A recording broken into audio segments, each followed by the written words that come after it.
Welcome to the Awakening Together channel here on YouTube. We're so glad you found us. This video is a part of a mini-series at Awakening Together, a non-dual community based on awakening to the one true self. The speaker today is Akilesh Ayyar, and his website is siftingtothetruth.com. He shares on the powerful technique of self-inquiry in this video. We hope you enjoy this teaching and will visit us in our sanctuary online at awakening-together.org. On the main menu bar, look for Online Sanctuary. Then in the drop-down menu, look for Enter the Sanctuary. There's a clickable link right there for you. Hope to see you in the sanctuary. Hi there. All right, great. So I want to thank everyone at Awakening Together for inviting me to this and helping me put together this three-part set of satsangs, basically. And 1 hour is really, I have to say, going to fly by. I think it's going to be so. And I want to get to the heart of the methods very quickly. So I'm just going to give you a really quick rundown of what I'm going to do during this hour, which is basically I'm going to very rapidly go over the technique, this time for self-inquiry, next time for what I call surrender, and the third time maybe a mixture of the two. And I'm also going to reserve about, perhaps 20, 25 minutes at the end for questions and answers. Just to let you guys know, during this little piece, what I'm going to do is I'm going to specify the instructions, and then we're going to do little 5-minute chunks of trying it out, and then I'm going to ask people's reactions, how it was, and I'm going to give feedback on that. I'm going to try it out again and again, and so we'll go through 3 rounds of sort of trying it out and discussion. I think that's what usually helps the most in terms of a sort of practical approach to this. So for those of you who don't know, my work is up at siftingtothetruth.com, and basically it is a kind of modern reinterpretation of the work of Ramana Maharishi, and sort of the lineage of the Hindu mystical tradition of what's called Advaita Vedanta. And again, I'm going to have to be very brief because I want to have as much time as we can for practice. But very, very briefly, the idea is that there is an egoic illusion at work, and the egoic illusion is that we're people, basically. The sense that you have that you're a doing, experiencing person is what I call the egoic illusion. And the sort of existential questions about, what's the point of it all, the nature of suffering, the sense that we have, the desire we have for deep, profound peace, these are all rooted in not knowing our true nature, which is what? Which is actually a kind of inexpressible essence that illuminates our current experience, for lack of a better word. The reality is I just called it inexpressible, and now I'm saying words about it. So it's kind of contradiction in terms, but we can't help but use words because that's the system we're trapped in. That's the game we're playing. But actually, both self-inquiry and surrender, which are the 2 main methods that, Ramana Maharishi, great sage of South India in the 20th century, recommended, are essentially methods to exit the network of thought. And these methods are to be used, ideally, by dedicated seekers at every waking moment. And the idea behind using them every waking moment is that they will draw the mind away from its usual patterns of thought, which are outgoing, and based on one's identity as a person, right? Because you believe you're a person with a certain past and a certain future and certain relationships and certain possessions, etc., certain concerns, and a belief that you are the doer. Therefore, you have certain desires and fears. The mind is engaged with those desires and fears, and it's like a hamster on a wheel, endlessly running after those things, never being fully satisfied. Why can't it be fully satisfied? Because by its nature, thought is limitation. As soon as you engage in experience, it's limited. Limited in time, limited in space. People are limited by their biology, by their environment. So many kinds of limitations, so many varieties of limitation. And that's the nature of experience. If it weren't limited, you couldn't experience it. The true self is not an experience. It accommodates experience, perhaps we could say, but it is not itself per se experience. It's beyond limitation. And so what we're really looking for is to exit the sort of veil that is covering up the fact of what we really are. What we really are is what we really are right now, actually. And the truth of the matter is, in the final analysis, this may be jumping ahead too much, but in the final analysis, none of us is really ignorant of our true nature. The person who appears to be ignorant of our true nature is itself fictional. And so the ignorance is also fictional. And therefore, the game of enlightenment is also, in the end, fictional. But that said, we have to play the game if we want to see that for ourselves. And the game is played basically with these two wonderful instruments, which are really flip sides of a coin: self-inquiry and surrender. I'm going to tackle self-inquiry first. So what is self-inquiry? So again, the term is used in many different ways, and I have a very specific way of using it. There's a very specific game we're playing. And so the way self-inquiry works is that you have a basic sense right now that you're alive, you exist, you're aware. Like you have this, you're seeing, you're hearing, you're hearing this conversation right now. You're aware of your body. You might be aware of your various thoughts, feelings, etc. And what you want to do with self-inquiry is you want to try to turn your attention like inward towards you, whoever the you is that's looking at all of this. Like try to find out where in your experience is that coming from? Like, how do you know that you're here right now? And per the rules of this particular game, there's a very specific kind of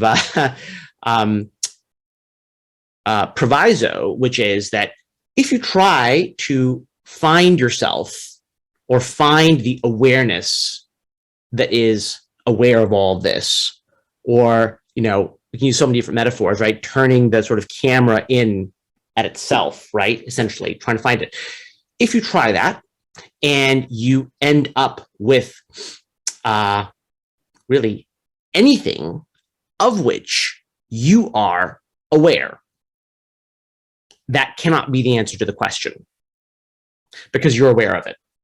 And so, the rule of our game is if you're aware of it, it can't be you, not per the rules of our game anyway. There are other rules of other games which might work differently, but per the rules of this game, because think about it, your own experience is that you're experiencing that thing, whether it's a thought, a feeling, an object in the room, someone's voice, whatever it is, you're experiencing it. And because you're experiencing it, a few different things. I'm experiencing it, I'm not it, and I am here separately somehow from that thing, right? If it weren't for that separation, you wouldn't have the sense of experiencing it, right? You experience a table, I'm not the table because I experience a table. There's a demarcation, there's a boundary, there's a separation between me and the table. That's how I know I'm not the table. Same is true for everything else. So we have all these objects that we're experiencing, and we somehow know I'm here too. It's not just the table, the voice, all these little experiences. I'm experiencing them, which is not the same as them. There's an entity, or there's a sense of, anyway, experiencing those objects. And so the question is, again, in our own experience, where is that coming from? Like, where are we getting that knowledge from? Where is that sensation, or whatever you want to call it, right? No matter what we call it, it's going to be a problem. Where is that coming from? Try to find it in your own experience. Okay, so I've given you a little bit of a sort of very brief set of instructions. I know it's not a lot and things are going to come up, which they inevitably will. But what I'd like to do now is I'd like each of you to try doing this very exercise, self-inquiry. I suggest with your eyes open because it's not absolutely necessary, but it can be helpful because of the way that I'd like you to try to export it into your daily life if you want to, because Eyes Open is more sort of comparable to that.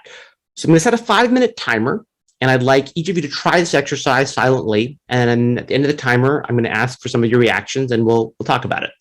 So I'm going to set a timer right now, and I'll let you guys know when the timer is up. So, all right, so here goes.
All right. Okay. So that was 5 minutes. So hope all of you had interesting experiences. Would anyone like to share what their experience was like, or have questions on it, or anything came up that was interesting or not interesting? Anything?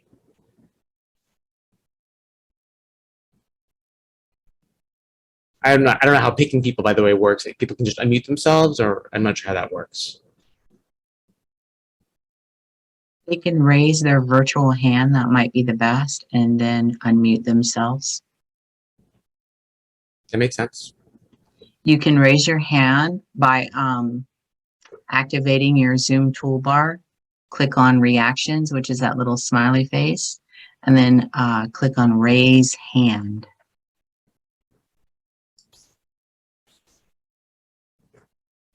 Dave has his hand up.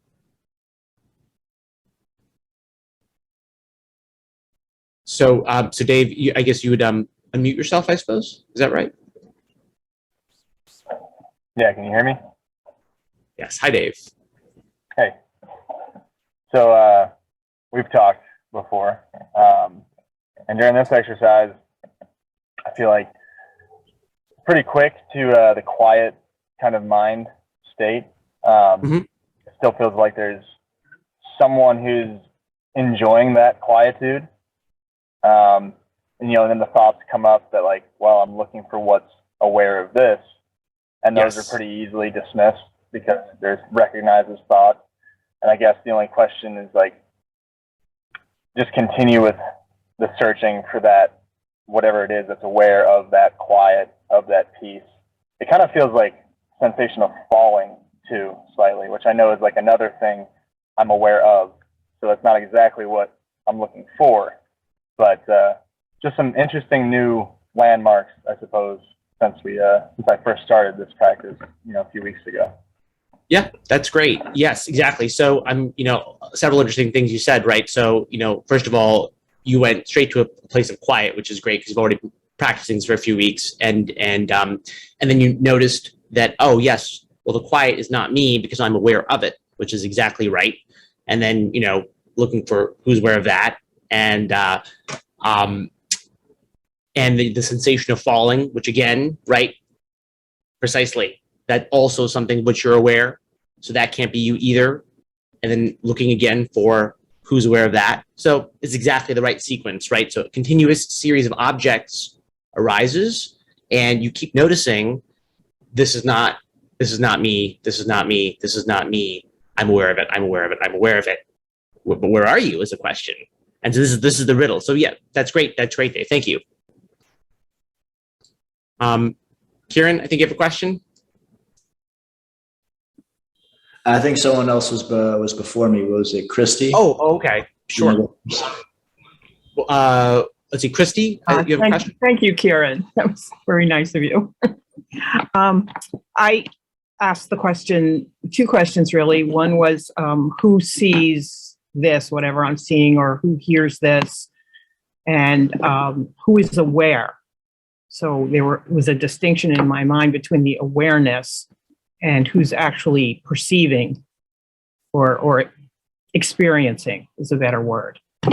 But after a minute or two, I got tired of the questions. It felt like a lot of effort, and I just decided to slip into awareness. So I just became the watcher, and that there was a tension when I was asking the questions, but the tension just evaporated once I slipped into awareness, and it felt very comfortable. So that's where I stayed.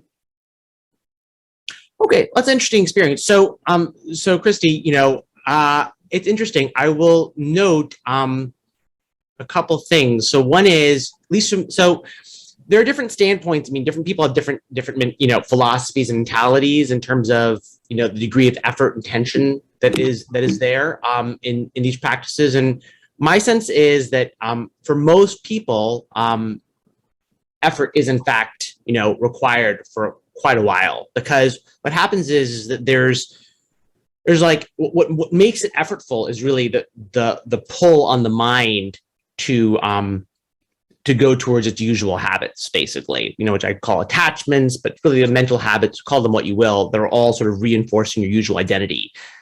To pierce that, essentially, you usually in my experience require, unless the person's exceptional in some way, a great deal of continuous effort, and so, for example, right, when you say, I'm totally open to different people's experiences in their different languages, but I will just say, right, from the standpoint of self-inquiry, when you say, oh, I slipped into awareness, I became the witness, right, I would ask you, well, who exactly is becoming the witness? Who exactly is becoming awareness, right? Because when you say I'm the witness, is witnessing itself not a function that you're aware of, right? Like, you're aware that you're aware in some sense. If you're aware that you're aware, then can you be the awareness that you think you are? When you say slip into awareness, I think what happens is there's a kind of,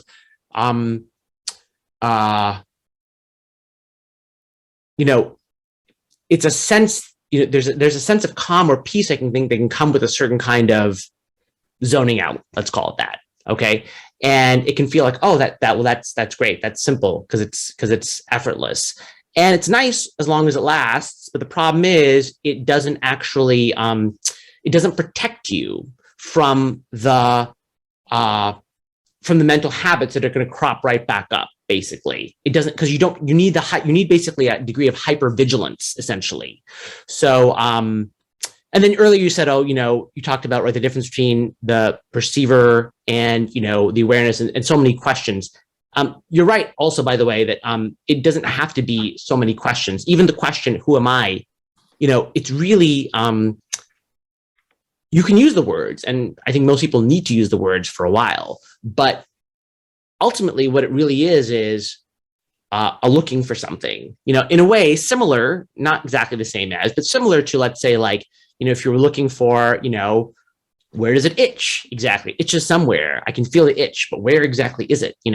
Like, you can say, where's the itch? Where's the itch? Where's the itch? You can say that if you want, maybe you need to for a while, but ultimately it's a kind of like looking.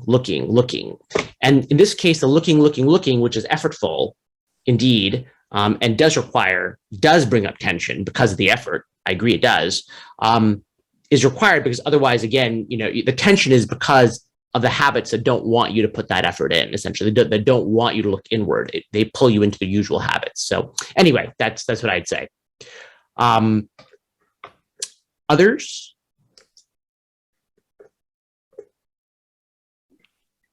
Kieran, yes, that's right. Okay, thank you. Oh no. Yeah. So what is coming up now? That's kind of, I think, I've been kind of banging my head at this for a while now. It kind of just seems like there's just this onset of peace, and there's this sort of still looking of who exactly is experiencing that. And at this point, it just seems to be a sort of just this belief in this character, like thoughts and images, and yet it's still like not quite clear, like the rock bottom of that at this point, but it's still clear of like, oh, this really is just thoughts and images. That's like, yeah, it's just an idea. Yeah, exactly. I'm sorry. I didn't mean to interrupt you. Yeah, but there's just, there's enough quietness of mind for like the moment there's I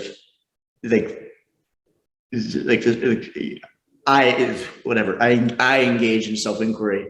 It's just like I was using your language, like it just feels like sort of that sense of just the I within the I, like the I within this vaster I amness, if you will, or something like that.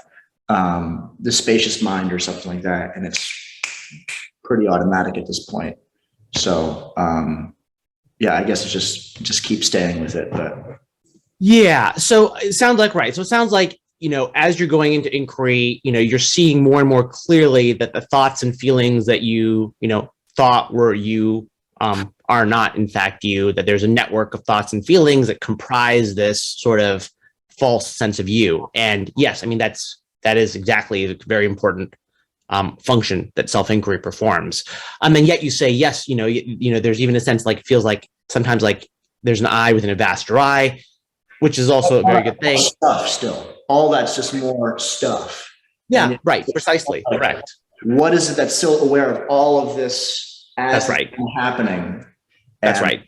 That's exactly right. So you got to focus ferociously on that point precisely, which is exactly no matter how psychedelic, mystical, cool, hallucinatory, interesting, the different experiences you get might be in either inquiry or surrender or any meditative practice, really, to keep your eye on the prize, which is, what's aware of all of this, what's aware of all these fireworks, and exactly right. So, yeah. And I'll tell you as well, by the way, that the riddle will only open itself up to you when the attachments are sufficiently weakened. So this is why this is an every moment practice, because only when the mind is first it has to be addicted essentially to the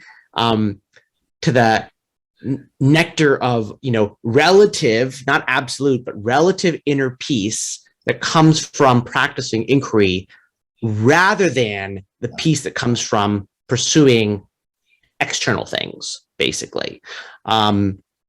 Once it's turned sufficiently that way and enough energy has been drained from other things, then, at a certain point, the defenses to challenging the core identity as, an individual will be sufficiently weakened that the riddle will open itself up. But otherwise, why is self-inquiry a challenging thing? Why is it a riddle? Because at some level, most of us don't want to see the answer. That's why. So until that desire to not see the answer is sufficiently weakened, and that desire is connected to all these other mental habits of, other desires and fears, other projects, relationships, our sense of identity, once those things are kind of depleted of their energies, only then will this completely, yield itself up, essentially. Yeah, that exactly feels exactly where I'm at right now. And, okay. Yeah. Well, thank you, Kieran. So let's do another round of this, because I want to see, I want people to have the opportunity to do multiple rounds of this and see how this feels for them. So we're gonna do another 5-minute round of this, and we'll rediscuss. So I'm gonna set the timer right now, and here we go.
All right, that was 5 minutes. Okay, so first of all, before I ask anyone else for their reactions, Tatiana had her hand up just before I started the practice. I didn't notice it, unfortunately, but then she texted me a question, which was actually a very interesting question and very appropriate, I think. So she said, actually, Tatiana, you want to say it in your own words now, or totally up to you? I can't see where you are. There you are. Well, okay. Well, well, if you are aware about your awareness, so awareness is not you, right? Because falling is a game, right? So yeah, you're so that, yeah. I think it's a really, really astute question. So the answer to your question is yes. That's exactly right. So the normal awareness we have right now, which is, subject-object awareness, right? The awareness that we're talking about, the awareness that you have of your couch, of your thoughts, of your feelings, is, in traditional, Hindu, Vedantic terminology, it would be considered one of the three, states of possible awareness. There's waking, dreaming, and deep sleep. Okay. And in waking and dreaming, you have this sort of separation kind of awareness, right? I'm distinct from the objects.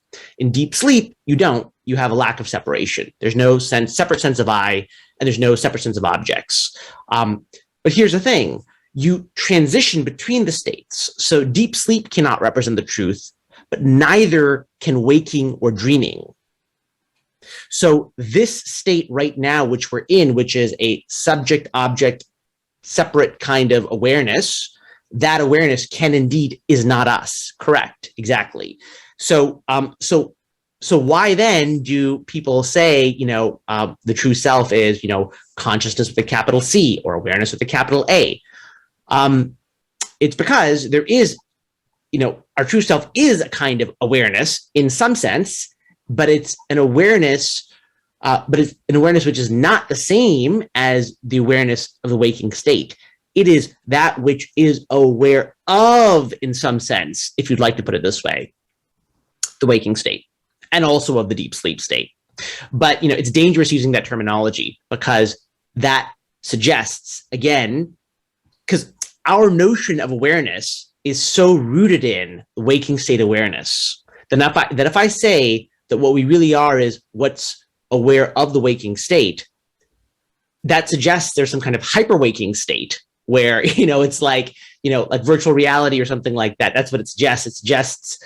It suggests, the metaphor suggests that the waking state becomes, is like an object in some kind of higher waking state, which is of course sometimes how it's described, but it's really not exactly like that. The truth is that what the real awareness is not captured by any of these states, so, but yet it's there in all of them.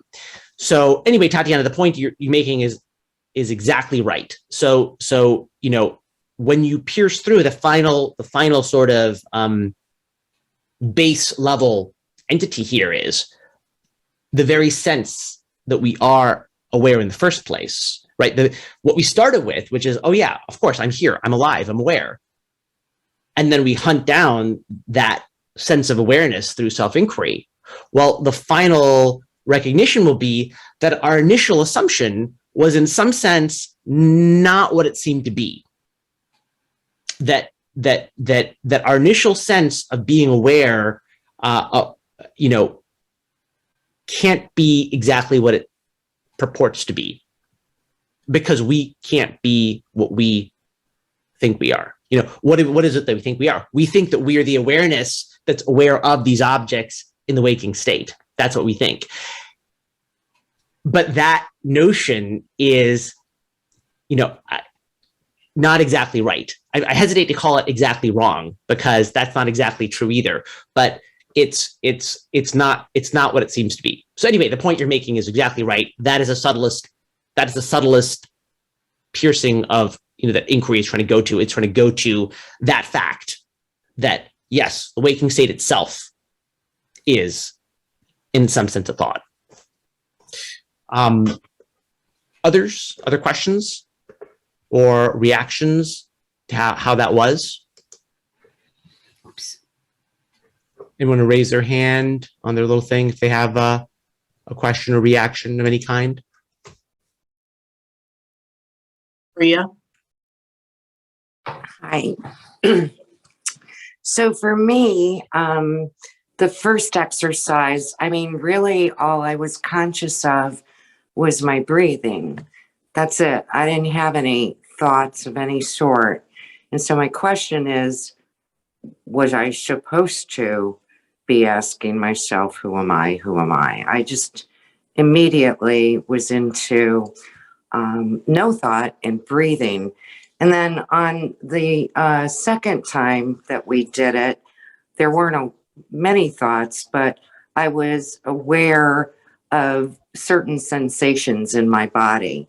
But then I just kind of kept coming back to my breathing. So I'd just like if you could give me some guidance or direction or comments on that. Thank you. Thanks, Priya. Yeah, absolutely. So in both cases, right, where first time you were focused on your breathing, second time on various sensations that came up in your body, I think the answer is yes. You do want to try to notice the fact that you're aware of those things, right? Even the state of so-called no thought, you're aware of it, So where are you in this picture? That's the question we're asking, right? Like, okay, there's a seemingly quiet mind, but I'm here noticing the quietness in some sense. So where am I?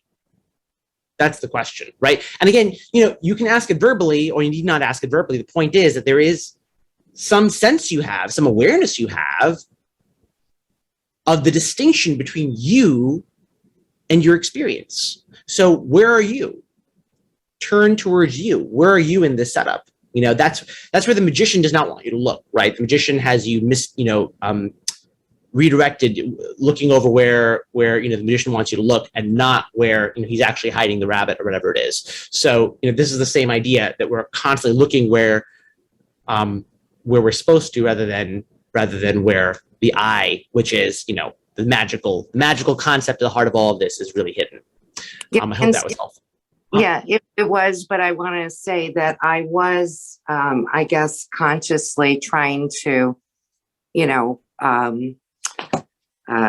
ask that question. I wasn't actually using those words, but because I was like, I had my eyes open, I was kind of like in front of me is my guru. So I'm kind of looking at that as well.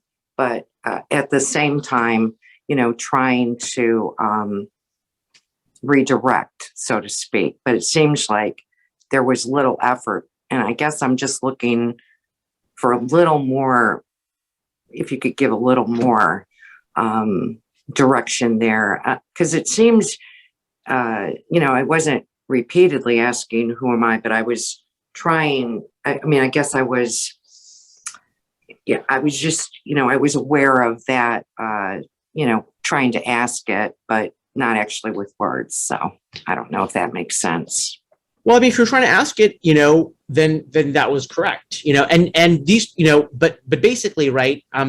So I'm not sure I entirely grasped your question, to be totally honest, but basically whatever's going on, you're trying to notice that it's something that you are aware of, right? Whether it's your picture of your guru on the wall, the breathing, verbal questions come into your mind, anything, right?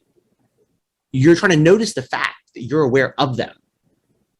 Yeah, I'm also aware of the sensation of breathing, too. So do you see that you are aware of them and that you're separate from them?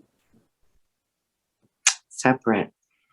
Well, because you're aware, separate in the sense that you're aware of them. When you're aware of something, you can't, again, but at least by our usual definitions, you can't be it. Because if you're aware of it, if you were, the breathing, you wouldn't be aware of the breathing. There's a distinction. Gotcha. You're right. Does that make sense? So if you're aware of the breathing, the question is, where are you? The breathing, that's pretty clear, but where are you? The one who's aware of the breathing. Okay. We'll keep going. That's where you want to go. Okay. All right. Who else? Let's see. Who's next? Ruby? Is that right? Yes. I had this, I'm kind of new at this, but anyway, my experience from the first time, it was, I had the quiet mind, and then I asked a question. I should have written it down, but my mind's not, I have that not so good memory. But the question was, where is the truth here? Or where is it, what is the truth here? Where is the truth here? Show me the truth here, or something. And then what came up for me, it said, there is no truth here. So then I just let that go. And then the next time that we went, I had this mantra keep saying, don't ask any questions, don't ask any questions, don't ask any questions. And so I went to the quiet mind, very, trying to make my mind quiet. And then I asked, who's asking that? Who is saying that? And it said, then I said, it said, you're not that. I said, I'm not that. So every thought that came into my mind, I kept saying, I'm not that. I'm not that. So that was my experience. And I just want to know where should I go from there? I mean, I think you're doing quite well for starting out, and you can sort of see in the sequence of your progression, right, going from like what is truth to then I forget what the second one was, but then the third one is sort of like recognizing that you're not that. Even in those few minutes that you tried this, right, you're showing, I think, that this is the beauty of inquiry and also surrender, if is that they are practices that unfold themselves as you do them, right? You learn what they are in a way as you do them. They're kind of deceptively simple that way. So, so I think that's exactly the right direction. And as you go towards, I'm not this, the question then is, well, then what am I?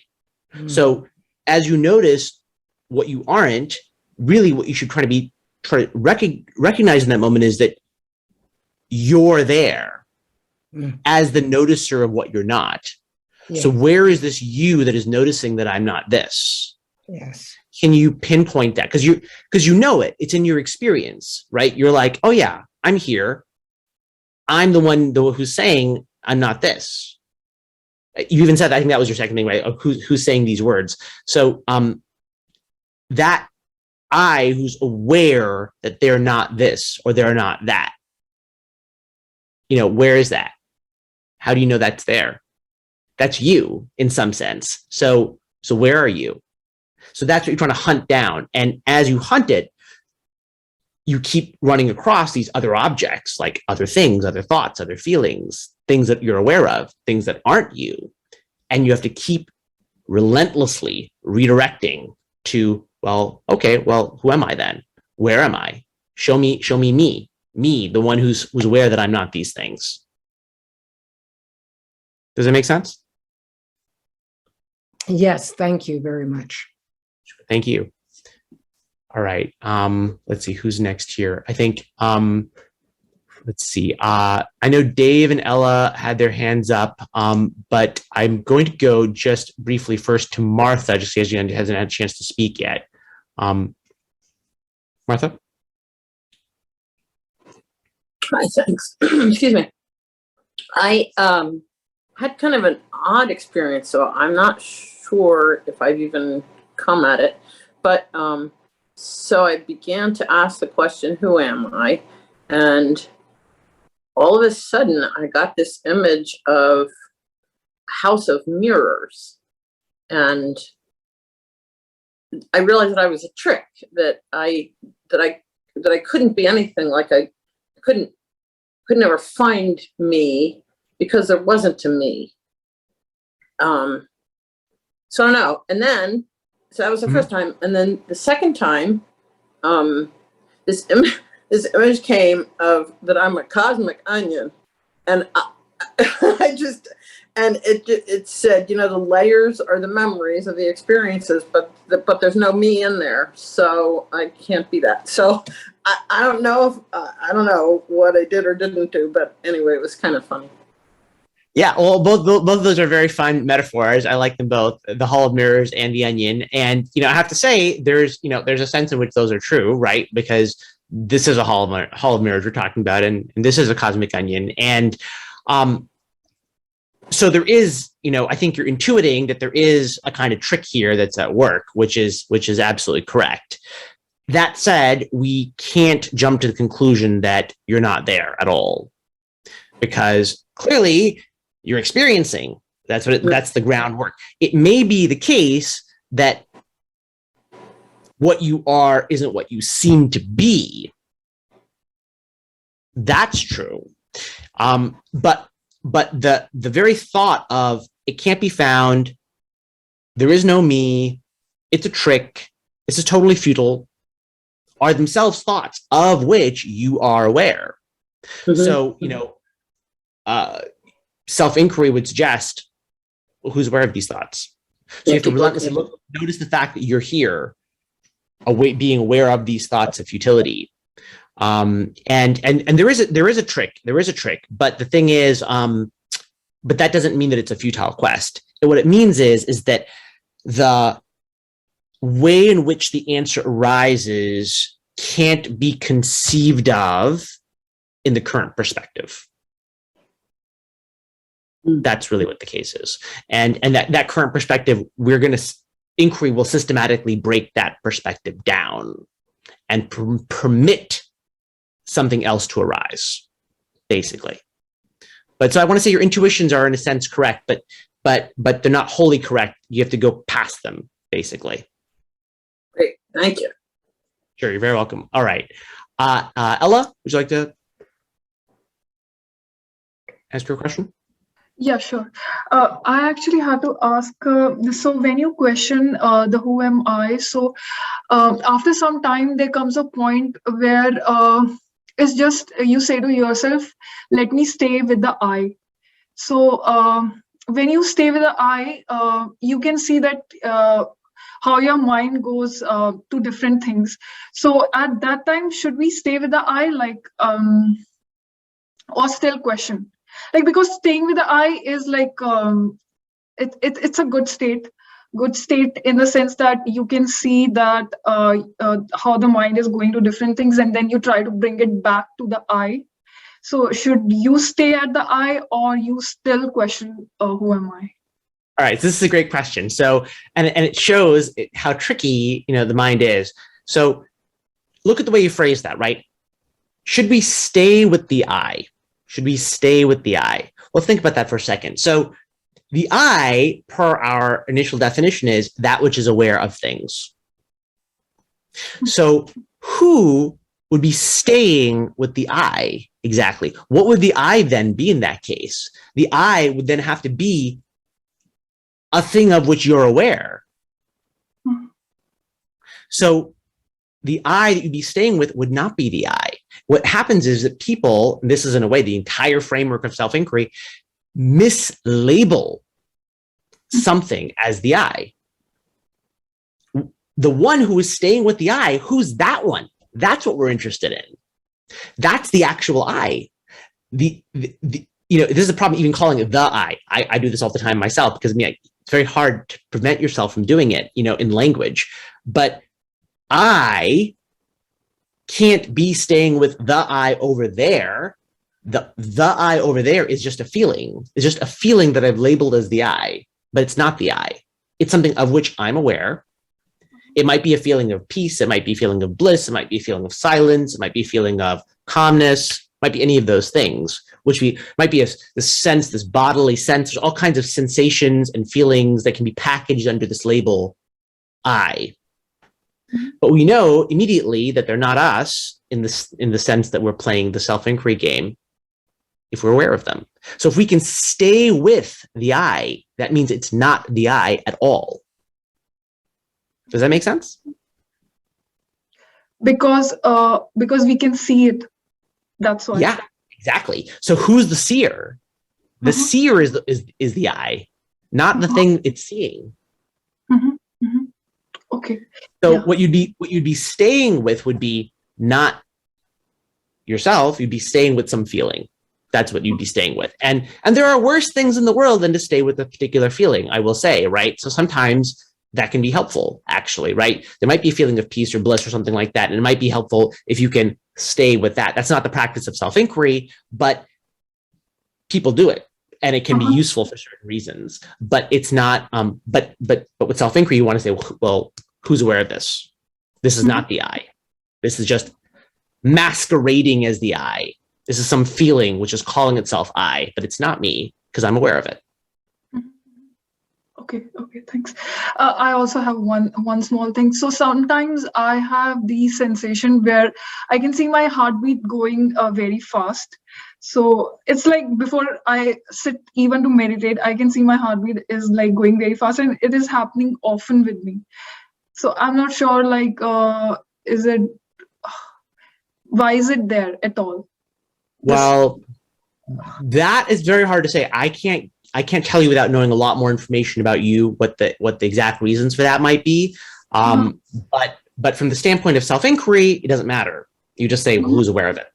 Yeah. But you know, I'm also a big proponent of therapy and things like that. So if those are issues, I'm always a big proponent of psychoanalysis. But that's something you can you can email me separately if you'd like for a little more information. But I can't give you an answer off the top of my head immediately. It's nothing to do with self-inquiry particularly, though, I will say. Sure. Yeah. Thank you so much. Thank you. You're very welcome. Judy? Hi, Dave did have his hand up before me. Oh, I'm sorry. Oh, that's right. Okay, he did. Okay, Dave, go ahead. Why don't you go first? I'm sorry. Absolutely right. Yeah, just a small thing that I noticed the second time around. With the eyes open, I feel like sometimes it's a lot harder to stay with or to inquire, to try to look for that sense of I. But something that came to me while I was sitting there was just like this visual field, and like vision is in a way, it's like the sensation of the eyes is vision, just in like the same way that like the tactile sensation like is kind of the same thing as skin. And so that just kind of helped me, I guess, noticing like the vision is just another sense that I'm aware of, instead of getting lost in the things in my visual field. It's a lot easier just to notice like everything in vision. That's just a sense of vision, and that's still not what I'm looking for. So that was just a small thing that occurred to me during the last practice. Thanks, Dave. Yeah, absolutely right. And vision, because we're such a visually oriented society, it can be very hard to dissociate ourselves from that, which is why keeping our eyes open is important. It's harder, but it's important because that's how we're actually interacting with the world most of the time. All right, now back to Judy. Hi, thank you.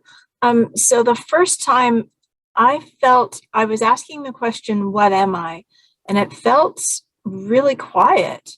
But I noticed a sound, or I noticed a movement, and it felt like my attention was a slinky or a yo-yo. It would go to the movement and then it would come back. And when it went out, it was aware, like I was aware of that movement. And then when I came back, it felt right. And then it would be peaceful again. And then as I was watching the screen, like gallery view, I could see people moving. And then every once in a while, that soft gaze would get pulled into a movement. So it would feel like this awareness going out and then coming back in again. And then it just went quiet again. So I wasn't getting any words or anything. I just had this noticing feeling. And then it just went really quiet and felt kind of sweet. So it felt much better the first time. The second time it was a little bit busier because instead of looking at gallery view, I just looked at my screensaver.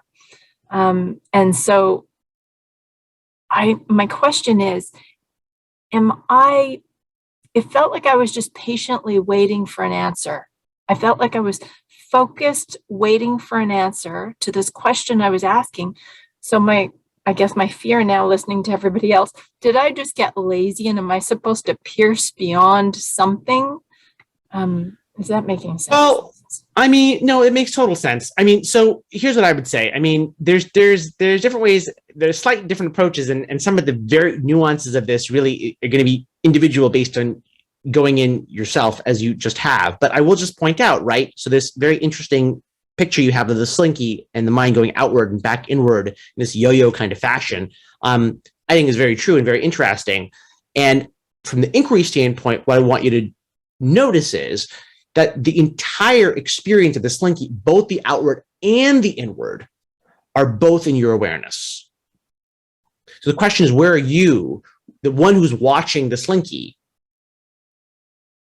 right? And so to notice that you're aware of the slinky, and then to attempt to turn your attention towards you, basically, if that makes any sense. That's what I would suggest.